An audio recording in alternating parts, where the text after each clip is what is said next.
3, 2, 1. What does it look like to devote ourselves to prayer and being watchful and thankful? Generally, we forget to thank God for the trees and the birds and the flowers and the insects and the things that make the earth beautiful. And oftentimes we forget to thank our Heavenly Father for the things that we don't have, for the good times and the bad times.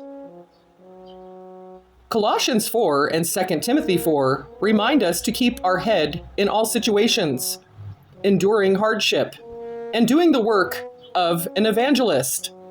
What does that look like? 1 Peter 5:8 reminds us to be alert and sober-minded because the enemy, the devil, prowls around like a roaring lion looking for someone to devour. We have to be alert and know there are spiritual dangers all around us. 1 Thessalonians reminds us, let us not be like others who are asleep, but let us be awake and sober.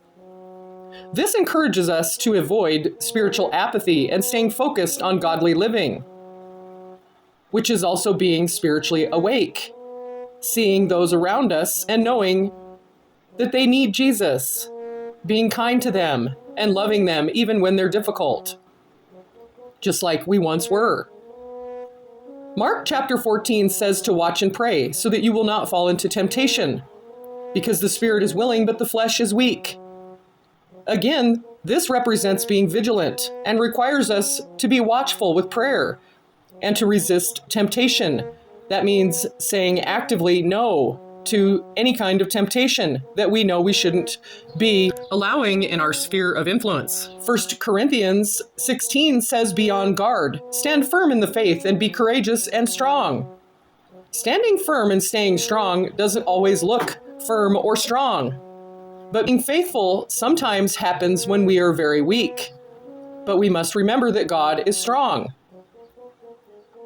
Ephesians 5 says, be very careful how you live, not as unwise, but as wise, making the most of every opportunity because the days are evil.